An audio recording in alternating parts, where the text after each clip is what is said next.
Buon pomeriggio a tutti, benvenuti a Soundtrack City, a questa puntata speciale dedicata a hashtag il lavoro con la musica, hashtag senza musica. Sarà un argomento un po' particolare, avremo tantissimi ospiti, ma prima di affrontare tutta questa diretta con veramente ospiti di grande prestigio, parliamo di quello che oggi andiamo a raccontare, che è questa nota dolente, visto che parliamo di musica. Quindi Allora Marco. sì, grazie Massimo. Faccio un breve cappellotto iniziale, come si suol dire, per capire un po' di che si tratta. Allora, oggi è il 21 giugno, è la data dove tradizionalmente tutti gli anni in cui si realizza la famosa festa della musica. La festa della musica dove tutti i musicisti sono chiamati a intervenire gratuitamente, attenzione, per onorare questa musica. Non si svolge solo in Italia, si svolge in tutta Europa, anzi non solo in Europa, mi dicono anche addirittura altrove, ovunque, Sì, in tutto tutto il il mondo. mondo. Quest'anno capita in un momento assai non molto come felice dal punto di vista della situazione di tutti i lavoratori dello spettacolo e non solo quelli della musica, ovviamente, e cioè capita in pieno lockdown. E quindi già il concetto della gratuità, che è sempre stato abbastanza ambiguo, quest'anno più che mai lo diventa, proprio per questo motivo. Un altro elemento scatenante di questa campagna senza musica, lavoro con la musica, è stato sicuramente il fatto che la categoria dei lavoratori dello spettacolo è stata dimenticata dal decreto rilancio del nostro governo. Ed è l'ennesima dimenticanza, non è la prima volta che accade, ma questa volta fa più male. Ed è forse per questo che per la prima volta una categoria, quella degli artisti, dei musicisti, di tutta la filiera del comparto musicale, si è ritrovata abbastanza unita da questo punto di vista, perché già prima della pandemia c'erano dei grandi problemi dal punto di vista proprio strutturale del sistema cultura in Italia, adesso sono diventati evidenti. In realtà non è un problema solo italiano, ma è un problema anche generale, internazionale. Allora, il primo ospite che abbiamo, trattasi di Giordano Sangiorgi. Giordano Sangiorgi è diciamo la mente del MEI, cioè del Meeting Etichette Indipendenti, che si svolge a Faenza. Adesso ci faremo dire da quanto tempo, ma allora lo metto in collegamento in questo momento, così lo facciamo parlare. Ciao Giordano, vedo una maglietta con scritto MEI 25, ecco, allora mi ha risposto Grande, grande. mi ha risposto con la maglietta, benissimo. Adesso però c'è Ciao Giordano. Ciao Giordano. Ciao Giordano, Te la... piacere. Adesso proviamo a ripristinare la linea con Giordano Sangiorgi, eccolo lì, lo Che è vedo, più illuminato eccolo che lì. mai. Bene. Oh, è uscito all'aperto e adesso infatti si Tutto sente. bene? Ora Tutto sì. bene, Giordano. Allora, stavo dicendo prima, non so se hai sentito, che ti faccio i complimenti per gli stati generali della musica indipendente emergente e soprattutto del manifesto che ho letto, che è stato il frutto del lavoro di tante associazioni, che mi sembra veramente completo. Ecco, ci puoi parlare un po' di questa esperienza? Allora, l'esperienza nasce da prima del problema del coronavirus.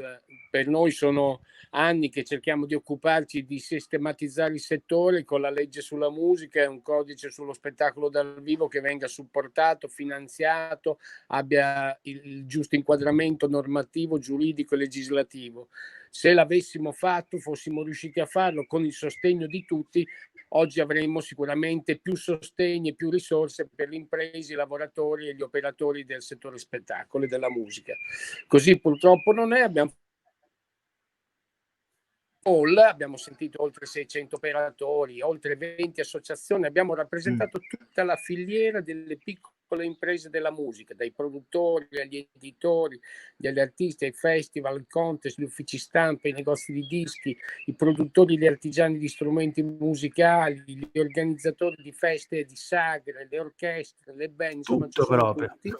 Esatto, ed è uscito un documento che con degli interventi che non sono tantissimi, ma che possono in qualche modo sistematizzare questo sistema, il sistema musica, che altrimenti, se non viene in qualche modo supportato da subito, rischia veramente di chiudere almeno il 50% delle attività entro la fine dell'anno. Qui perderemo proprio la filiera del Made in Italy, perché queste sono le imprese che fanno il nuovo Made in Italy musicale.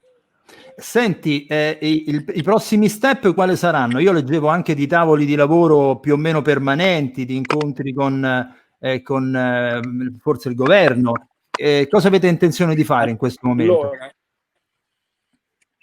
Allora, noi abbiamo fatto un primo incontro col tavolo del Ministero quando si è avviato il problema del coronavirus, e abbiamo attivato tutta una serie di proposte, alcune delle quali siamo riusciti a portarle a segno. Penso ai bandi extra FUS che sono stati fatti per il festival, i tour e gli artisti economicamente più deboli. Penso all'allargamento per il sostegno al settore per quelli che hanno anche poche giornate di lavoro. Però c'è ancora veramente tanto da fare. Questo documento, che l'abbiamo concluso la scorsa settimana, l'abbiamo inviato ai ministri, l'abbiamo inviato alle regioni e abbiamo già le prime risposte. Avremo una riunione con la regione Emilia-Romagna nei prossimi giorni, che si farà carico delle nostre proposte per portarle sul tavolo nazionale. Ma ci hanno risposto anche la regione Lazio, la regione Puglia, il Friuli Venezia Giulia.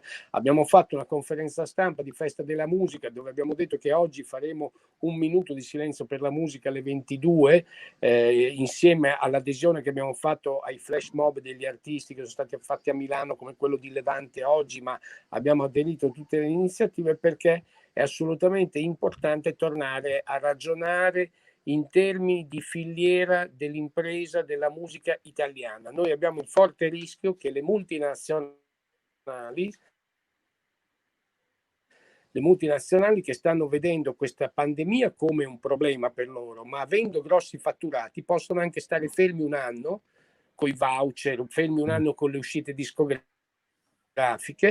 per poi raccogliere fra un anno le quote di tutti gli indipendenti, che, lo ricordo, rappresentano il 40% della discografia, il 90% degli eventi, per poi organizzarli loro. E quindi c'è anche questo ragionamento economico alle spalle della parte delle major. Quindi attenzione, perché rischiamo di lasciare in mano questo mercato pochi marchi multinazionali. Per quello abbiamo fatto delle proposte che, ad esempio, ragionano anche su una piattaforma che si affianchi ai live nazionale, che bypassi YouTube e Spotify, ed altre iniziative che valorizzino la musica italiana, come ad esempio molta più musica italiana in Rai, molta di tutte le musiche che ci sono, perché significa, senza costi aggiuntivi, dare più diritti d'autore ai più piccoli e ai più innovativi. Senti, una domanda che ti faccio, diciamo la domanda finale.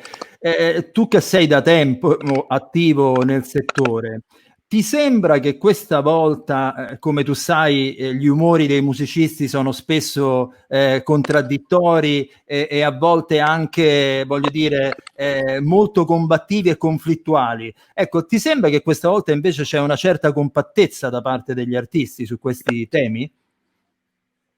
Diciamo che c'è una maggiore consapevolezza di una parte di artisti. Giordano, purtroppo non si sente, ma credo di aver capito che hai detto che forse non c'è compattezza, ma c'è più consapevolezza da parte degli artisti. E già va bene così. Giordano, io ti ringrazio, perché è già un miracolo che siamo riusciti a fare questo collegamento. Grazie di tutto, e grazie soprattutto per il lavoro che state facendo, il lavoro fantastico che state facendo di coordinamento. Ciao, grazie.